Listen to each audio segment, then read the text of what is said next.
No, you're not gonna arrest. In this 3-minute video, a then 20-year-old non-binary person named Taylor Kueng filmed their friend getting arrested last year on Nicollet Mall in Minneapolis. The charge? Disorderly conduct and obstruction of the legal process. Stop touching me. Stop touching me. You have no reason to arrest me. Stop touching me. Stop touching me. You're hurting me. You're hurting me. You're hurting me. Get off of me. The footage captured a Hennepin County Sheriff's deputy pinning then 19-year-old Makala Moore to the ground to handcuff her. Give me ID. I'm not required. Turn around, put your hands behind your back. Then the officers turned to Kueng, who was filming, and threatened them with a taser and jail. Both are black. All 3 officers white. Put your hands behind your back. For what? Put your hands behind your back. We know police officers and sheriff The officers. arrest got the attention of the Minneapolis NAACP, who held a press conference. Kueng spoke out against their harsh treatment and demanded an apology. Who do we call when the ones who are supposed to protect and serve you are the ones hurting you, traumatizing you, and just completely disregarding your humanity? The charges were eventually dropped. City attorneys didn't give a reason. In a statement to Almanac last week, the Hennepin County Sheriff's Office said, "The Hennepin County Sheriff's Office continues to provide robust training in implicit bias, diversity, racial equity, and de-escalation training. We undertook an administrative review of the incident, which resulted in no discipline. We did have a productive and informative dialogue with the NAACP about this incident." But no apology. Their supporters say the video was a factor, and 1 year later, a video of another arrest would grip the world. But this time it captured Kueng's brother, former Minneapolis police officer J. Alexander Kueng, now charged as one of 3 police accomplices to second and third-degree murder in the killing of George Floyd. Taylor Kueng is adopted. Their brother is biracial. Both were raised by their white single mother. Together, they have 3 other adopted black siblings. Weeks after the killing, people continued to gather and mourn at the scene.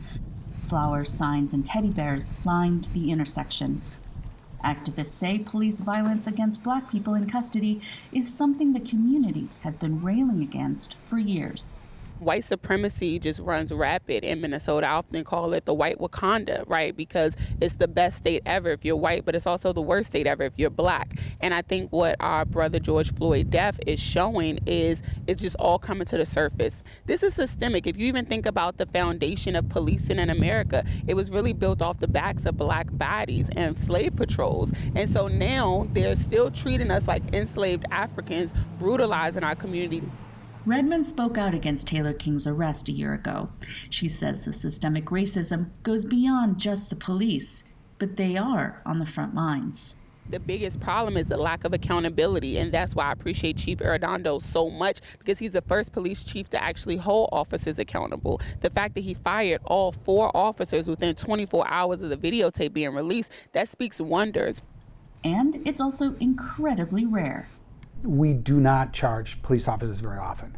There have been about 1,000 people killed by the police every year. So if you figure 1,000 people every year, so the last 15 years, there have been 15,000 people killed.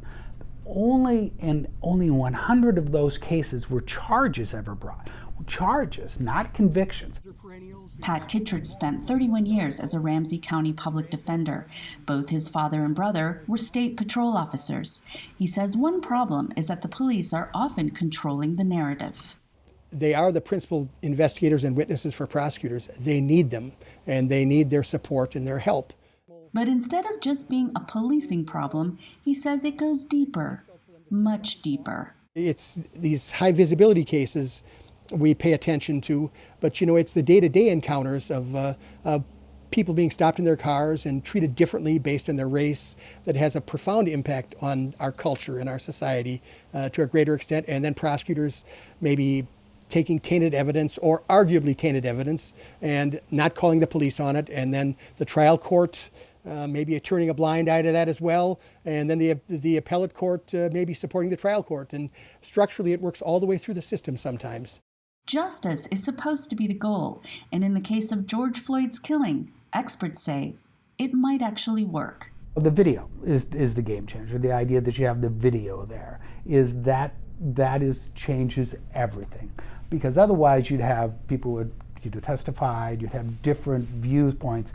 The video here is the game changer. And it could be the difference from one King sibling walking away to another being convicted. Almanac notified the NAACP of the connection a few weeks ago. That prompted NAACP President Leslie Redmond to sit down with Taylor Kueng to revisit their own arrest in light of their brothers. Redmond acknowledged that policing can sometimes be dangerous work. But I also believe right is right and wrong is wrong. And it doesn't mean that you can't redeem yourself, because I believe as long as you have breath in your body, you can redeem yourself. And unlike our brother, George Floyd, these 4 officers do have breath in their body. And it shows how much things haven't changed. Mm-hmm. And I mean, I see like the things changing now that he has been murdered, but it's like the fact that it was allowed to happen, that it was allowed to get up to that point, shows that even a whole year later, in 2020, how much things haven't changed.